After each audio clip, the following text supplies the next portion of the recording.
देखो क्वेश्चन क्या कह रहा है कि एक आदमी किसी दुकान में गया, ठीक है, और कितना बॉक्स खरीदा है? 8 बॉक्स। और 8 बॉक्स को खरीदने में उसको कितना लग गया है? 9600 रुपया, यानी 9600 रुपीज उसको लग गया। और उसके बाद वो क्या करता है कि 5 बॉक्स को बेच देता है, कितने में? 10% के लाभ में।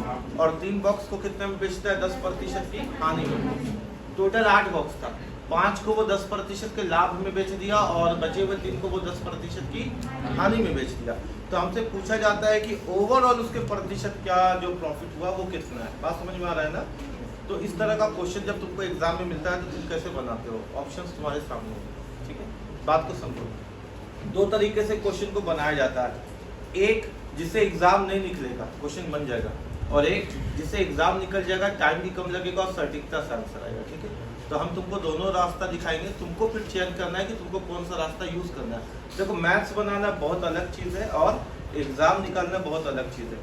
आज यहाँ पे जो हम लोग बैठे हुए हैं, हम लोग ये सीखने के लिए बैठे हुए हैं कि एग्जाम में क्वेश्चन को कैसे ड्राइव करते हैं। यानी ज़रूरी नहीं है कि हर क्वेश्चन पे टाइम लगे और ज़रूरी नहीं है कि हर क्वेश्चन डिफिकल्ट हो। बहुत सारा क्वेश्चन लगता है बहुत लंबा चौड़ा, लेकिन होता है बहुत आसान। जैसे तुमको समझाते हैं हम यहाँ पे कि 8 बॉक्स का दाम कितना है, बता सकते हो? Price of 8 boxes. एक आदमी 8 बॉक्स खरीदा, कितने में खरीदा? 9600 रुपया। तो उसको क्या प्राइस पड़ा होगा एक बॉक्स का? उसको एक बॉक्स का क्या प्राइस पड़ा होगा? तो 9600/8 कर देंगे तो एक बॉक्स का दाम निकल जाएगा। एक बॉक्स का दाम निकल जाएगा। 8 एकम 8, 8 दूनी 16, यानी एक बॉक्स का उसका कितना रुपया दाम पड़ा? 1200 रुपया। बोले बात समझ में आ गया क्या? 9600 रुपया में उसने कितने बॉक्स खरीदे? 9600 रुपया में उसने कितने बॉक्स? 8 बॉक्स। एक बॉक्स का दाम क्या पड़ा फल का? 1200 रुपया। क्लियर है बात यहाँ तक? आगे क्वेश्चन कहता है कि उसने 5 बॉक्स को जब बेचा तो उसको कितने प्रतिशत का लाभ हुआ? 10% का, यानी उसको 10% का लाभ हो रहा है। जो उसका प्रॉफिट हो रहा है ना, कितना का प्रॉफिट हो रहा है बोलो? 10% का, यानी 1200 रुपया में तो खरीद के लाया, लेकिन इसने मूड बनाया कि जब बेचेंगे तो 10% का लाभ हो, यानी ये टोटल जो प्रॉफिट चाहता है वो 120 चाहता है। कितना चाहता है? 120। और 120 कितने बॉक्स में प्रॉफिट चाहता है? 5 बॉक्स। बात समझ में आ रहा है ना? तो प्रॉफिट अगर हम निकालें उसके सारे बॉक्सेस में, तो प्रॉफिट इन 5 बॉक्सेस, वो 5 बॉक्सेस में जो प्रॉफिट चाहता है वो 120। एक बॉक्स का प्रॉफिट तो 12 बचे, कितना का प्रॉफिट हो गया? क्लियर है बात यहाँ तक?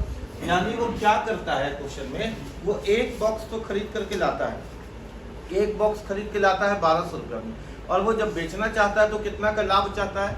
10% का। तो 1200 का 10% यानी कितना का लाभ हो गया? 120 रुपया का। 120 रुपया का लाभ चाहता है एक बार बिक्री करने पे, और इसने कितने बार बिक्री किया लाभ के लिए? 5 बार। तो इसने कितना कमा लिया बोलो? 600। आगे क्वेश्चन कहता है कि वो 3 बॉक्सेस को लॉस में भी बेचा। कितने के लॉस में? कितने के लॉस में? अच्छा, सेम लॉस है ना? अगर हम लॉस निकाले तो एक बॉक्स का दाम कितना है उसका? 1200। तो अगर हम लॉस निकाले इसका, तो 1200 में इसको लॉस भी होता है 10% का। 1200 में इसको लॉस भी कितने का होता है? 10% का, यानी इसको लॉस भी 120 रुपया का ही हो रहा है। इसको लॉस भी कितने का हो रहा है? 120 का। और ऐसा 120 रुपया का लॉस इसने कितने बॉक्स पे सहा? 3 बॉक्स पे। तो loss in 3 boxes, loss in 3 boxes, तो 120 × 3, यानी इसको लॉस कितने का हुआ बोलो? 360 रुपये का। टोटल प्रॉफिट कितने का हुआ? 600 में, लेकिन उसके बाद इसको 360 का नुकसान हो गया। तो इसका नेट प्रॉफिट हम लोग बता सकते हैं क्या? इसका शुद्ध लाभ कितने का हुआ? तो भाई 600 में तो इसको 360 का नुकसान ही हो गया, तो इसका जो बचा होगा वही शुद्ध लाभ होगा। तो शुद्ध लाभ फिर इसको कितने का हुआ? 0। 10 में से 6 गया 4, 5 में से 3 गया तो 2, यानी इसको जो नेट प्रॉफिट होता है, शुद्ध लाभ होता है, वो कितने का होता है? 240 रुपये का। अब हमसे पूछने वाले ने पूछा क्या कि बताइए उसके शुद्ध लाभ का प्रतिशत क्या है, या उसने कितने रुपया का प्रतिशत, ये कितने प्रतिशत का लाभ कमाया पूरे व्यापार में। बात समझ में आ गई? कितने प्रतिशत का लाभ कमाया पूरे व्यापार में। तो उसको प्रॉफिट कितने का हुआ? 240 का। कितना में 240 का प्रॉफिट हुआ? कितने में 240 का प्रॉफिट हुआ बताओ?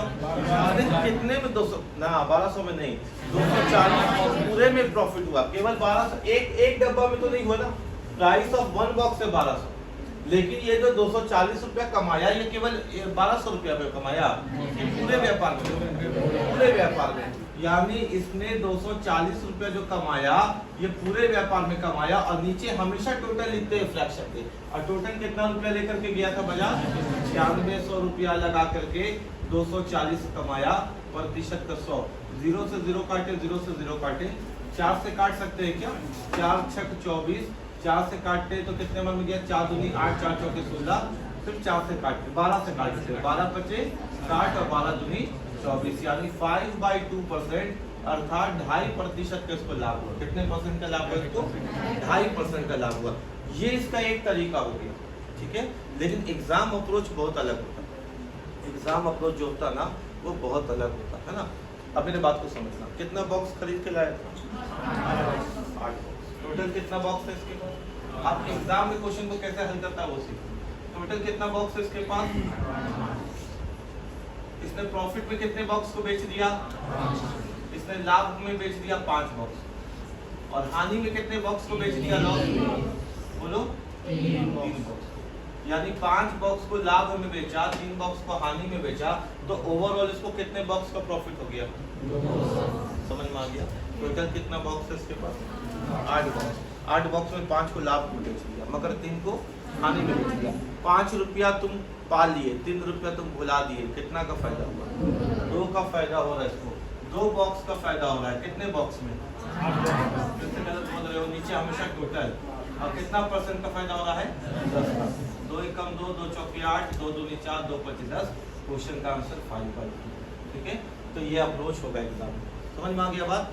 तो कभी भी अगर आप तुमको अब छोटी सी बात बताते हैं, एग्जाम में कभी भी अगर परसेंटेज पूछे ना, प्रतिशत, क्या पूछे, प्रतिशत, तो कभी भी अगर तुम नंबर से खेलोगे, रुपीस से, तो क्वेश्चन ऐसे जाएगा। लेकिन अगर तुम नंबर को इग्नोर करोगे तो फिर क्वेश्चन ऐसे जाएगा। तो प्रतिशत पे कभी भी क्वेश्चन आ जाए तो तुमको नंबर को नहीं देखना, इसको नहीं देखना, नंबर को नहीं देखना, टोटल मोटा मोटी बात पे काम कर लेना है। कितनी बॉक्सेस थी उसके पास, 8। उसने कितने को प्रॉफिट पे बेचा, 5 को। कितने को लॉस पे बेचा, 3 को। ओवरऑल कितना का फायदा हो गया, 2 का। कितने बॉक्स पे, 8 पे। और कितना का प्रॉफिट ले रहा है वो, बात समझ में आ गया क्या। अब इसको बनाओ,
अगला क्वेश्चन देखिए।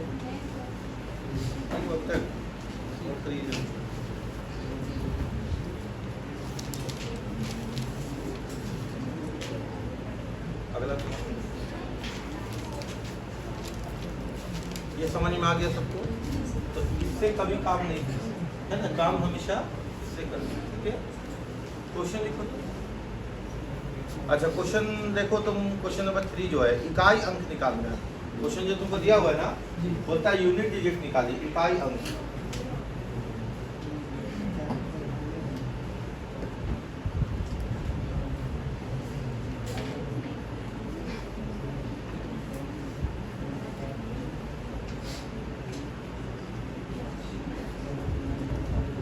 क्वेश्चन कहता है कि दिया गया जो संख्या है उसका इकाई अंक निकालिए, उसका यूनिट डिजिट निकालिए।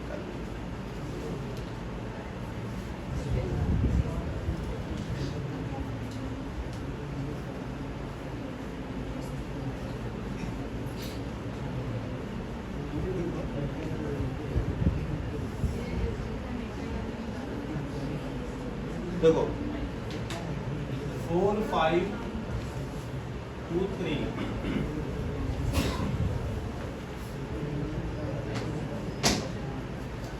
क्वेश्चन बताओ तो 4 5 2 3 का पावर कितना है? 1 6 3 2 इंटू 2 4 का पावर है 1 6 3 2 इंटू 3 2 2 5 का पावर है 1 6 3 2। और पूछा है तुमसे कि बताओ इकाई अंक क्या होगा, यूनिट डिजिट क्या होगा, ठीक है। अब एक बात समझो, बड़ा इंपॉर्टेंट बात, 5 का गुना किसी भी इवन नंबर से करोगे ना, उसका इकाई अंक हमेशा 0 आएगा।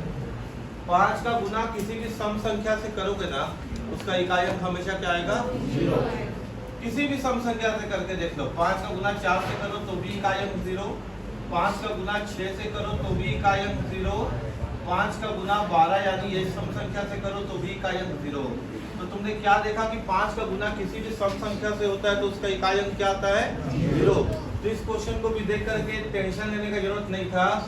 ये रहा सम संख्या और ये रहा 5, तो कितना आ जाएगा इकाई अंक? 0। अब तुम बोलोगे 3 भी तो है, तो 0 3 जा 0। तो इकाई अंक हमेशा अगर सम दिखे और 5 दिखे तो उत्तर हमेशा क्या हो जाएगा? 0। बात समझ में आ गया क्या? क्वेश्चन बोलो। विषम दिखे तो 5। अब जैसे यहाँ देखो 5 का संख्या अगर ऑड से मल्टीप्लाई हो तो हमेशा इसका इकाई अंक कितना आएगा? 5। जैसे 5 का गुना 3 से करो तो बोलो कितना आएगा? 15 का 5। 5 का गुना 7 से करो तो कितना आएगा? 35 का 5।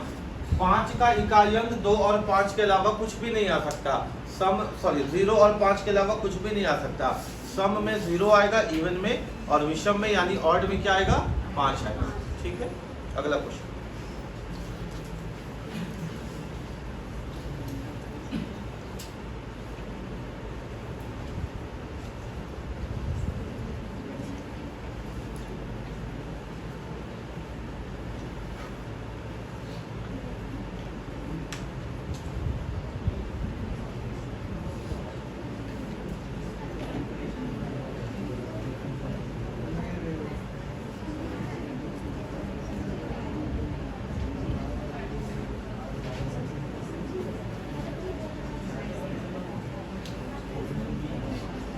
अगला क्वेश्चन देखो, क्वेश्चन क्या कहता है? वह न्यूनतम संख्या बताइए, लीस्ट नंबर यानी न्यूनतम संख्या, कम संख्या, छोटी संख्या, वह न्यूनतम संख्या बताइए जो 1456 में जोड़ा जाए तो 6, 5 और 4 से पूरी तरह विभाजित हो जाए। पूरी तरह विभाजित होने का मतलब है कि रिमाइंडर यानी शेषफल नहीं बचे। बोलता है किसमें ऐड करने के लिए? 1456 में वह छोटी संख्या बताइए जो जोड़ा जाए तो 4, 5 और 6 से विभाजित हो जाए। चलो कोशिश करो तो तुम बताने का। Very good.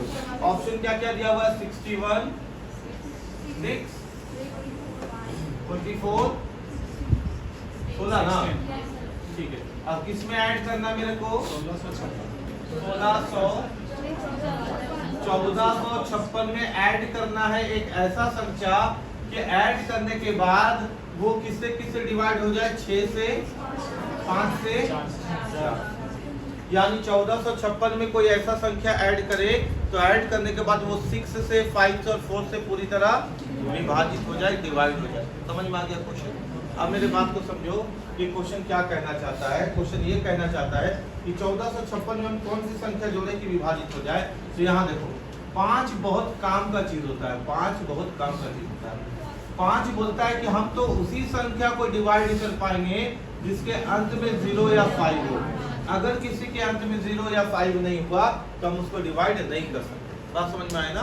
5 क्या कहता है, तो हम उसी संख्या को डिवाइड कर पाएंगे जिसके अंत में 0 या 5 हो। अगर किसी के अंत में 0 या 5 नहीं हुआ तो हम उसको डिवाइड नहीं कर सकते। बात एकदम क्लियर है? अब देखो यहाँ पे अंत में कितना है, 6। अभी तो 5 इसको डिवाइड नहीं कर सकता और क्वेश्चन कहता है कि इसको ऐसा जोड़ करके बना दो कि 5 इसको डिवाइड कर दे। तो 5 बोलता है कि हम तो कर देंगे, लेकिन लास्ट में क्या आना चाहिए, 0 या 5। अगर हम 61 को जोड़ दें तो 61 को जोड़ दे तो अंत में कितना आना चाहिए, और 1 7। तो भाई 7 को तो 5 डिवाइड नहीं कर पाएगा। लेकिन अगर हम इसी 1456 में अंत में हम 6 को जोड़ दें तो 6 और 6 12 का कितना आ गया, अंत में 2। 5 इसको भी डिवाइड नहीं कर पाएगा। अब अगर 1 4 5 6 में अंत का 44 को जोड़ दे तो 6 और 4 कितना हो गया, अंत में 0। बस 5 जाग गया। 5 बोला कि अंत में अगर 0 या 5 मिला तो टेंशन लेने की जरूरत नहीं है, हम डिवाइड कर देंगे। और वो डिवाइड करने वाला जो अंक है वो 44 को ही जोड़ के आ रहा है। बात समझ में आया क्या? तो एग्जाम जब तुम किताब में देखोगे तो इसको बनाने का जो तरीका होता है वो ये होता है कि जिससे जिससे डिवाइड करना है उस सबका एलसीएम ले लीजिए। एलसीएम लेकर के फिर 1456 को घटा लीजिए और फिर जो बचेगा उसको जोड़ दीजिए तो आंसर आ जाएगा, है ना? तो इतना करने की आवश्यकता नहीं है, हमको सिर्फ गौर करना है संख्याओं पे। वो संख्या 6 5 4 था तो हमने यहाँ 4 पे 5 पे गौर कर लिया। 5 बोलता है कि अंत में 0 या 5 रहेगा तो उसी को डिवाइड कर सकते हैं, और अंत में 0 या 5 हमको 44 जोड़ने पे ही मिलेगा। ठीक है,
अगला क्वेश्चन देखो क्या बोलता है। क्वेश्चन की किसी दो संख्याओं को जोड़ने पर, यानी इंटीजर कहते हैं पूर्णांक को।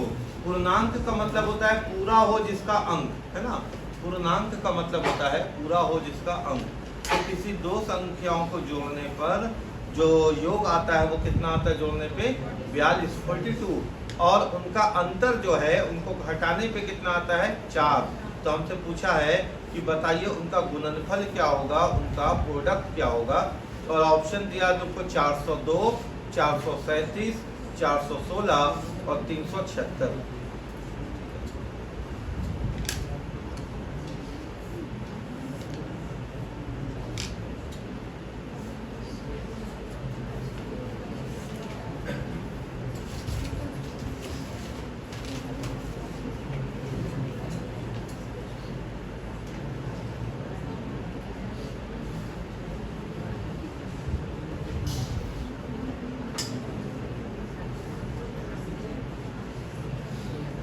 एग्जाम अप्रोच लगाओ, एग्जाम अप्रोच।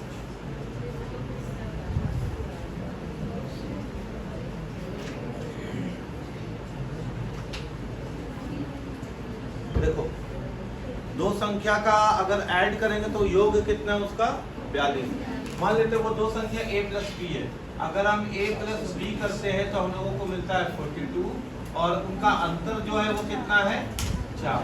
तो यही क्वेश्चन है ना। अब a प्लस बी पहला समीकरण, a माइनस बी दूसरा इक्वेशन, अगर हम दोनों समीकरण को हल करें तो plus B minus B cut गया, a और a 2a हो गया, 42 और 4 कितना हो गया बोलो 46 हो गया, और 2 से काटे तो a का मान कितना आ गया 27। अच्छा अगर a का मान आ चुका है तो फिर इसी के मदद से हम लोग b का भी मान निकाल सकते हैं, है ना। तो a प्लस b का मान जो है वो 42 है और a का मान 23 आया, तो b का मान क्या हो जाएगा 42 प्लस a उधर जाएगा तो माइनस है यानी माइनस 23, तो 42 में से 23 जाएगा तो कितना बचेगा 19, और a का मान आ चुका 23, b का मान हो चुका 19। हमसे पूछा था कि दोनों का गुणनफल बताओ, दोनों का प्रोडक्ट बताओ, तो a इंटू बी यानी 23 गुना 19, क्या करना है 23 गुना 19। अब एग्जाम के अंदर जोड़ घटाओ गुना भागा करने से पहले एक नजर ऑप्शन पे जरूर डालना, वो तुमको बहुत बार बताएगा कि गुना भागा जोड़ घटाओ करने की आवश्यकता नहीं है, जब जरूरत पड़े तभी करना। अब कैसे हम बोल रहे हैं ये बात, इकाई अंक अगर सब ऑप्शन का अलग है ना तो कैलकुलेशन से बच जाना, अगर इकाई अंक सेम हो गया तब मजबूरी में कैलकुलेशन करना। तुम ऑप्शंस को देखो तो जो एग्जाम में आया हुआ था वो इकाई अंक सबका सेम था कि अलग था, अलग था, तो फिर कैलकुलेशन करके टाइम बर्बाद नहीं करना, आखिरी संख्या पे काम कर लेना। ये कितना है 3 और ये कितना है 9, 3 9 27 का आखिरी संख्या, तो जिस ऑप्शन के आखिरी में 7 आ जाए वो हमारा उत्तर, ठीक है, जिस ऑप्शन के आखिरी में 7 आ जाए वो हमारा आंसर है ना। तो बहुत बार एग्जाम बोलता है कि टाइम नहीं बर्बाद करिए, ठीक है, हर जगह गुना जोड़ भागा नहीं करिए। तो 3 9 27 के आखिरी में क्या मिला मेरे को 7, तो किस ऑप्शन में मिल रहा है लास्ट में 7, बी ऑप्शन नंबर 2 437, देख रहे हो ना।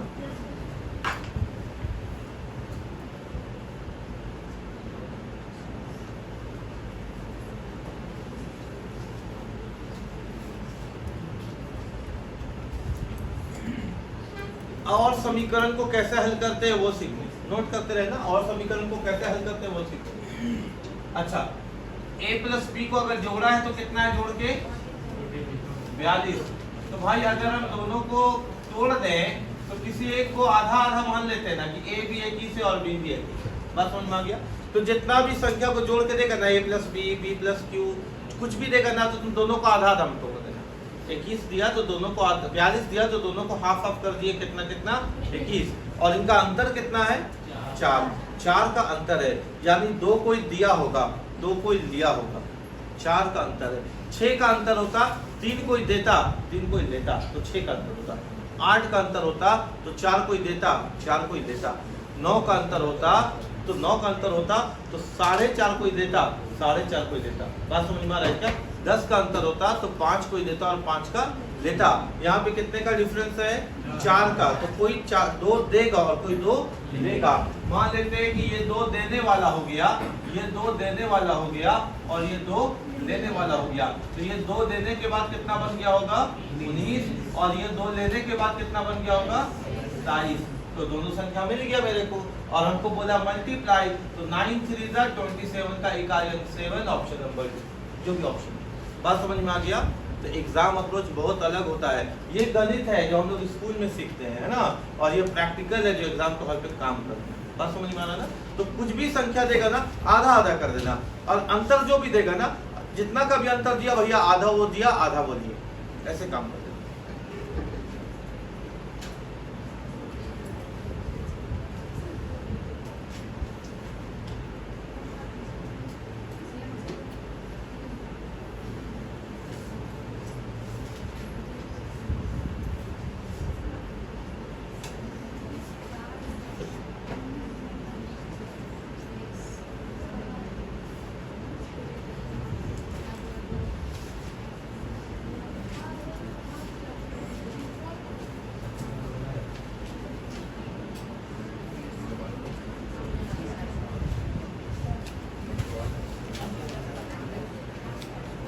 अगला क्वेश्चन क्या बोलता है देखो,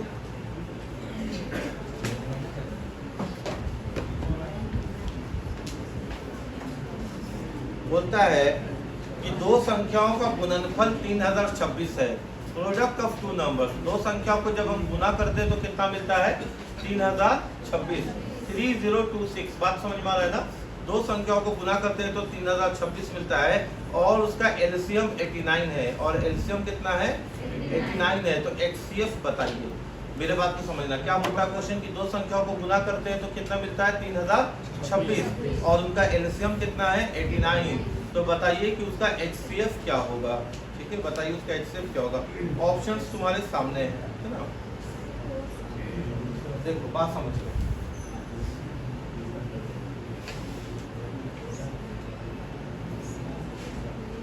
एचसीएफ एलसीएम का कॉन्सेप्ट समझो। जब भी हम एचसीएफ को एलसीएम से गुना करते हैं ना तो हमको फर्स्ट नंबर और सेकंड नंबर का गुणनफल मिल जाता है। एचसीएफ और एलसीएम को जब भी गुना करते हैं तो हमको पहला संख्या और दूसरे संख्या का गुणनफल मिल जाता है। ठीक है, तो HCF into LCM is equal to first number into second number. और अपनी बात को हम तुमको समझाने के लिए हम दो संख्या ले लेते हैं। जैसे हम ले लिए 4 और 6, क्या ले लिया हम 4 और 6। अगर हम इनका एचसीएफ निकाले तो एचसीएफ क्या होगा इनका कॉमन नंबर, जो दोनों में कॉमन कौन है दोनों में बताओ 2। तो एचसीएफ इनका 2 होगा। और अगर हम एलसीएम निकाले तो कोई ऐसी बड़ी संख्या बताओ जिसको 4 भी काट दे और 6 भी काट दे, 12, है ना। तो एलसीएम लोएस्ट होता है लेकिन संख्या बड़ा है, एचसीएफ हाईएस्ट होता है लेकिन संख्या छोटा है। बात समझ में आ रहा है?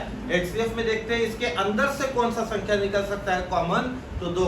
एलसीएम में देखते हैं इसके बाहर कौन सा संख्या है जो इसको कॉमनली काट सके, तो 12। क्लियर हो गया क्या?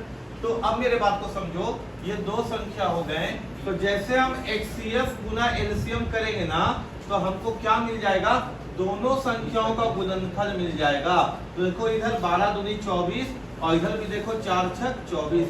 तो तुमने समझा क्या कि जैसे हम एचसीएफ को एलसीएम से मल्टीप्लाई करते हैं तो जो मेरे को प्राप्त होता है वही इस नंबर के प्रोडक्ट के बराबर होता है।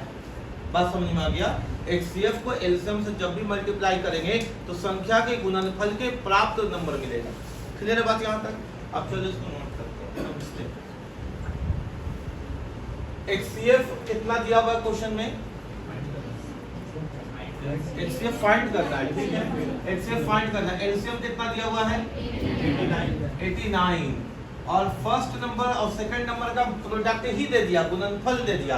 कितना दे दिया 3026, 3026 यही दिया है क्या 3026। अब हमको क्या करना होगा, 89 से पकड़ करके इसको काटना पड़ेगा, पहाड़ा पढ़ना पड़ेगा? नहीं पहाड़ा पढ़ना पड़ता है। जिस एग्जाम के अंदर ऑप्शंस आते हैं बच्चा की तरह नहीं काम करना, ऑप्शंस वाले एग्जाम है हम लोगों के लिए। तो पहला ऑप्शन क्या था 53, दूसरा ऑप्शन 34 के बाद 35 के बाद 29। ये क्वेश्चन तुम अपने सामने देख रहे हो, है ना, तुम्हारे सामने क्वेश्चन है ना। क्वेश्चन मेरा अपना बनाया हुआ ना ऑप्शन मेरा अपना बनाया हुआ, और तुम्हारे सामने प्रमाण है कि प्रीवियस ईयर क्वेश्चन उठा करके पीडीएफ बना करके तुमको दिए। ठीक है, एग्जाम में क्वेश्चन इसलिए सिखाना चाहते हैं कि कैसे बनाना है। अब बच्चा क्या करता है कि इसको काटना चालू करता है, काटना फाटना घर में, एग्जाम के अंदर वो सब काम नहीं चलता है। तुम यहाँ बताओ कि हम किसको किससे गुना करें, 9 को किससे गुना करें कि अंत में 6 आ जाए। यही ना बोल रहा है कि भैया एचसीएफ के अंत में हम किसको रख दें कि 9 से गुना करें तो अंत में कितना आ जाए 6। अगर हम 3 से गुना करें तो 3 9 27 का तो अंत में 7 आ रहा, काम नहीं चला। अगर हम 4 से गुना करें तो 4 9 36 का अंत में 6 आ रहा है। Option number B answer. बोलो बात समझ में आया क्या? हम क्या किए, हम यहाँ पे पुट कर दिया। अगर हम 33 को रख देते हैं तो 33 का 3 और 89 का 9, 3 और 27 का 7 दे रहा था, 33 नहीं रख पाए। जैसे हम 34 को रख दिए तो 4 9 36 का कितना दे दिया 6 दे दिया। मेरे बात को समझना, जब वो इस तरह का ऑप्शंस देता है ना तो जान करके देता है कि जो समझदार स्टूडेंट है वो क्रैक कर ले एग्जाम, बाकी जोड़ घटाओ गुना भागा में लगा रह जाए, है ना। और घर जाकर के बोले टाइम नहीं बचता है। टाइम कैसे बचेगा? वो तो ऑप्शन जानबूझ ऑप्शंस देने का मतलब क्या है कि तुम इसको यूटिलाइज करो, उसको यूज करो। बात समझ में आ रही है क्या? ऑप्शन इसलिए दिया जाता है एग्जाम में ताकि बच्चा उसको यूज करे, लेकिन जब बच्चा उसको यूज नहीं करता है तो ये उसको नुकसान है ना, इसको यूज करना।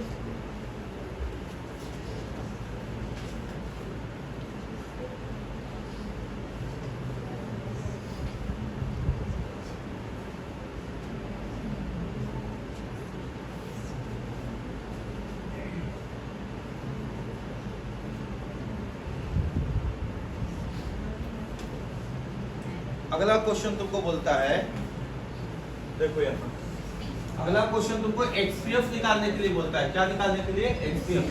इसका HCF निकालने के लिए बोला है 33, 41 और 33, 41 और 33, 28 है ना। इसका क्या निकालना है तुमको? HCF निकालना है, ठीक है, हाईएस्ट कॉमन फैक्टर। HCF निकालो तो बताओ तो कैसे निकालते हो HCF? लाजवाब। देखो अगर हम तुमसे पूछे बेटा अभी देखो यहाँ पे 3341 और 3328 है, ठीक है। अब यहाँ पे हम क्या समझाना चाह रहे हैं, अगर हम तुमसे पूछे कि 5 और 10 का HCF क्या होगा, क्या होगा? 5। भैया जो अंतर होता है वही HCF होता है। कोई जरूरत नहीं है इसको ऐसे करके अलग करने का, कोई जरूरत नहीं है इसको ऐसे करके अलग करने का, टाइम बर्बाद करने की आवश्यकता बिल्कुल भी नहीं है ना। तो अगर मेरे को HCF निकालने बोलता है तो डायरेक्ट अंतर निकाल देना, HCF निकल जाएगा। 33 33 सेम कट गया, 41 और 28 का अंतर 13 हो गया HCF। समझ में आ गया बात?